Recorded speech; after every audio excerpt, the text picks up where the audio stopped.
Shalawam. First off, I want to say all praises to Yahawashi, double honors to the apostles and elders of GMS, and Shalawam to the elect, pushing the word of sincerity and in truth.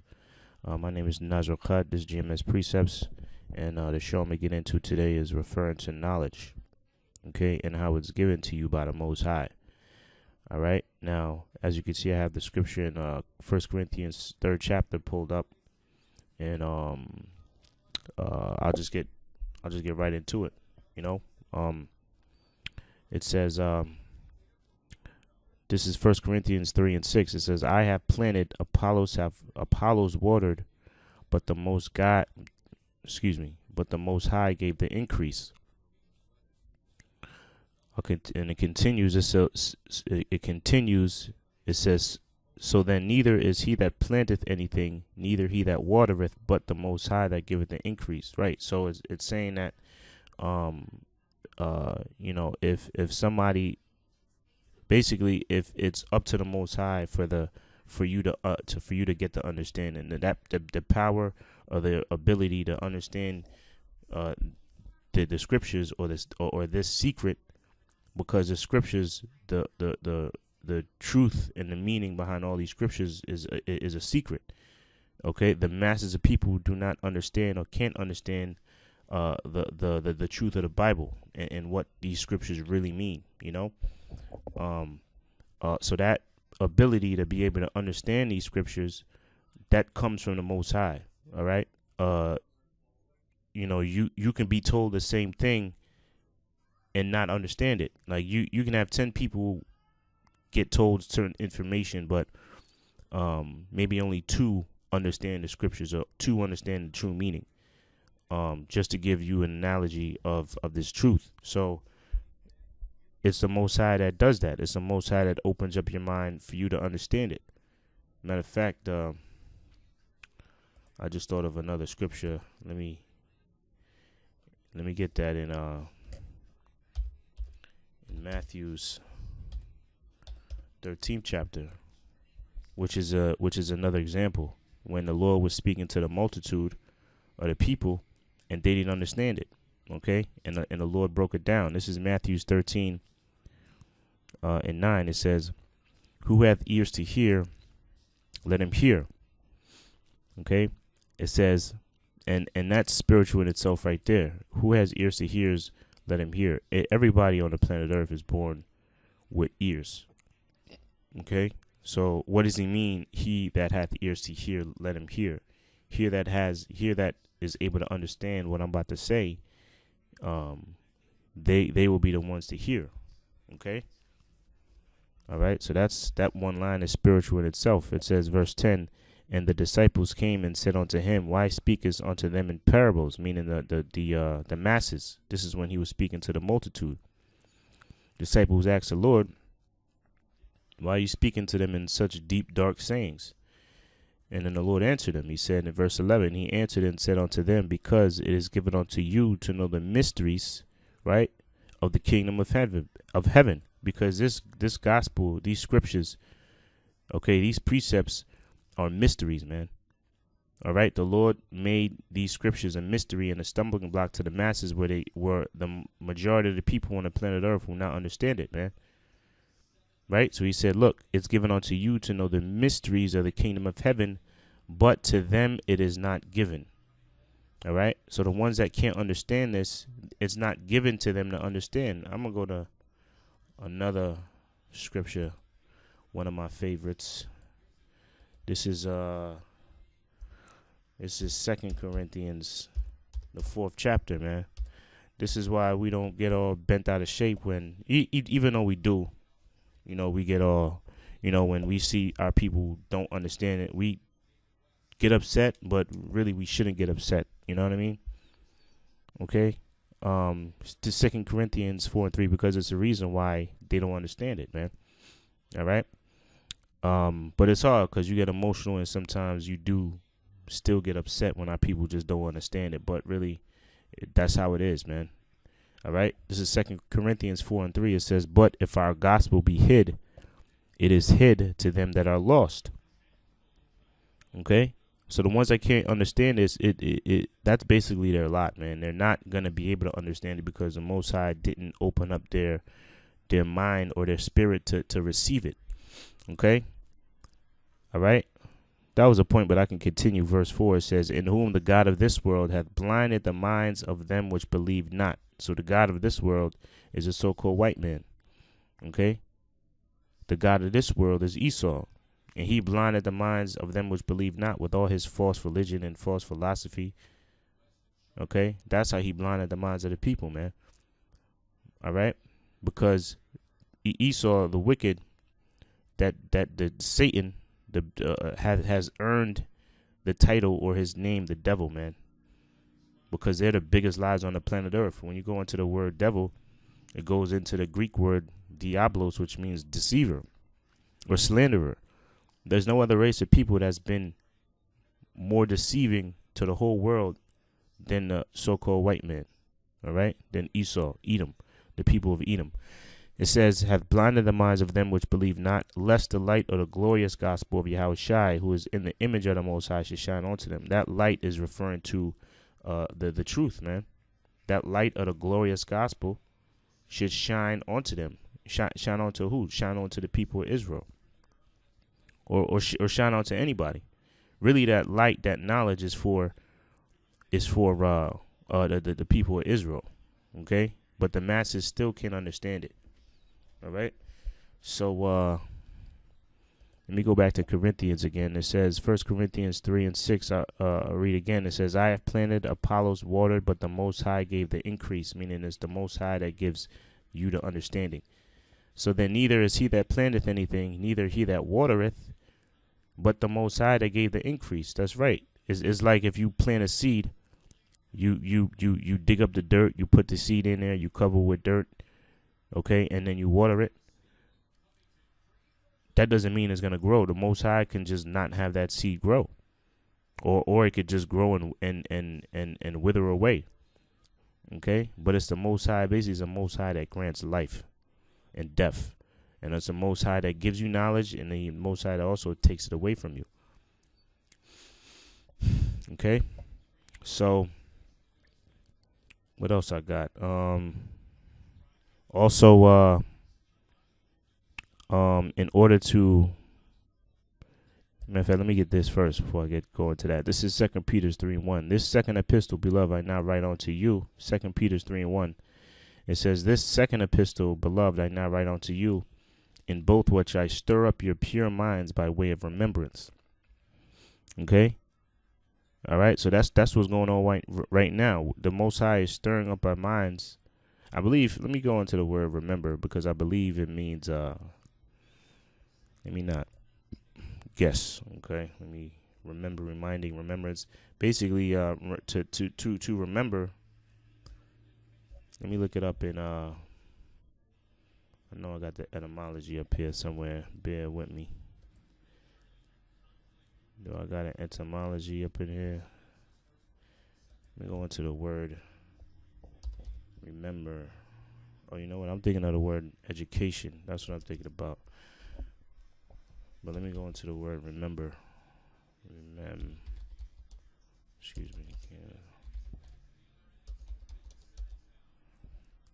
Keep in mind, to retain in memory, to recall to mind. Okay? Re is again. All right? And memori, to be mindful of or be mindful. So it's to recall to mind. And what's being recalled to mind? The fact that you so-called Negroes, Latinos, and Native Americans are Hebrew Israelites, man. That's what we're recalling again, man. That's why it tells you in Hosea 1:10, those that were called, that were not my people, shall be called my people. Meaning the ones that are here, all right, the tribes, the 12 tribes, will have a falling away first, okay? Will lose their heritage and then gain it back again. And once we gain it back again, that's how you know the Lord is going to return to redeem us. Okay? Since I mentioned it, let me go into the word education. Education or educate, which is pretty much the same shit. Education, childbearing, directly from Latin, rearing, training. Okay, I thought it meant something else. Look up educate. Bring up. Okay. To bring out, lead forth. Okay. Yeah, to bring out. That's what education means. To bring out, and you know, through the Spirit, the Most High is bringing us back to our former knowledge or our former identity, man. And that's being done by the power of Yahawashi. Despite that, you got these Edomites that are trying to withdraw that knowledge, man. That's trying to hold back that knowledge from our people knowing who we really are. Okay. All right. But in order to not only keep that knowledge, all right, but grow in the knowledge, what do you have to do? You have to study, man. Okay. This is Second Timothy 2:15. It says, "Study to show thyself approved unto the Most High." All right, a workman that needeth not be ashamed, rightly dividing the word of truth. But shun profane and vain babblings, for they will increase unto more ungodliness. So the point is here: study to show thyself approved before the Most High. So it's more. That's why this knowledge doesn't stop, man. You can never stop learning in this truth. Okay? The only time we're going to stop learning is when we're in the kingdom. That's when we're going to know all things, man. But that time hasn't come yet. Now, as far as this wisdom that we have right now, there's always room for improvement. There's always room to grow. All right? And the apostles, they always learning new things. They never stop increasing in knowledge, because this knowledge that we have is unlimited, man. Okay? All right? Matter of fact, you have certain scriptures that refer to knowledge being more priceless than rubies, or worth more than rubies. Matter of fact, let me get that at Job. There was one in Romans 11, I believe, also, or 10, and also in Job. Let me go to Job 28. Last few verses might be. Yeah, here it is. This is Job 28:18. No mention shall be made of coral or of pearls, for the price of wisdom is above rubies. So this wisdom that we have right here, this is the top wisdom on the planet Earth, man. That the Most High gave that the Most High gave to a selected few. All right. But in order to in order to continue in keeping that knowledge, what do you have to do? You have to study to show thyself approved before the Most High. Because just as easily as he gave it to you, he can easily take it away. All right? He can easily take it away. Matter of fact, that just goes into I'll read this. This is Matthews 15:31.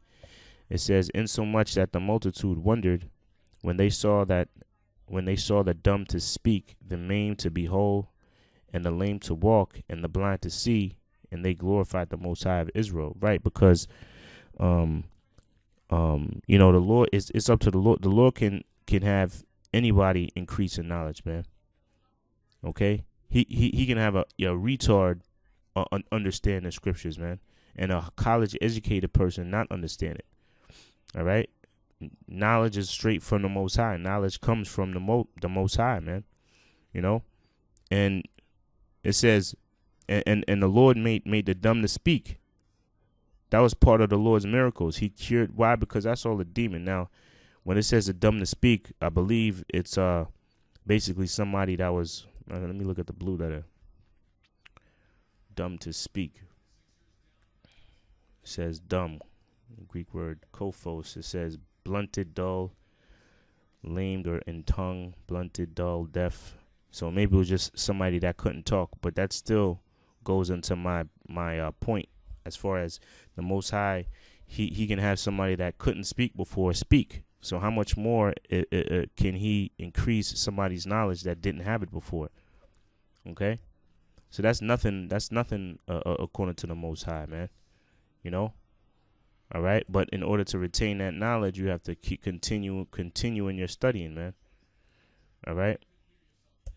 All right. What we got here? This is and this is the count. I'll just read this. This is Acts 4:13. It says, "Now when they saw the boldness of Peter and John and perceived that they were unlearned and ignorant men," because the masses, they saw Peter and John as unlearned. Even the Lord, they viewed the Lord as somebody unlearned. That's why majority of the people didn't believe him or didn't want to believe in him. Okay. It says, "Now when they saw that the boldness of Peter and John, and they perceived," this is when Peter and John were speaking to the masses. All right. It said, "And they perceived that they were unlearned and ignorant men, they marveled, and they took knowledge of them that they had been with Yahawashi," because, they had the spirit on them, man. That's just like when we're out there, you got a lot of people, they walk by, they might be like, "Oh, these guys are crazy. They're just cursing out white man," But the people that actually stop by and listen and converse with us, converse with the elders, they like, "Oh shit, these guys going into history. They going into date. They going into the breakdown of these kingdoms. They going into the breakdown of the ICBM missile. These guys got a lot of knowledge. Matter of fact, when the apostles used to speak up at Yale University, that's what they would do to those professors, man. They would have those professors stumble, man. I remember one account, the elder was going into how one time a professor came back and he told him something, and the next week he came back and asked him about it again. All right. So according to the world, they see us, they say we got dresses on with we got signs that's saying signs with a big missile on it that says Russia, and they just look at us like a spectacle, man. But if you actually sit down and converse with us through the spirit, we'll blow your mind, man. All the knowledge that was given to the men of the Lord, they can confound people, man. Okay, and that's all the spirit of Yahawah bahasham Yahawashi. That's that knowledge given to you. All right, so this is the next one I got here is Psalms 25, verse 14. It says, "The secret of the Lord is with them that fear him, and he will show them his covenant." The secret of the Lord, man. The secret of the Lord are with them that fear him, the one that are keeping the law, statutes, commandments to the best of their ability, the ones that are going out there week in and week out, prophesying the downfall of destruction, doing the work of the Lord, man. Those are the ones that are going to fear him. Okay? To those men, the Lord is going to increase their knowledge and give them the secrets of the scriptures. Okay? All right? And I also could have got Amos 3:7. Matter of fact, I'll end it with that. I'll get Amos 3:7. Okay? Showing you that the Lord, all the wisdom is given to you by the Lord. All right? It says, Amos, or is it? Oh, it's not. Is it 3:8?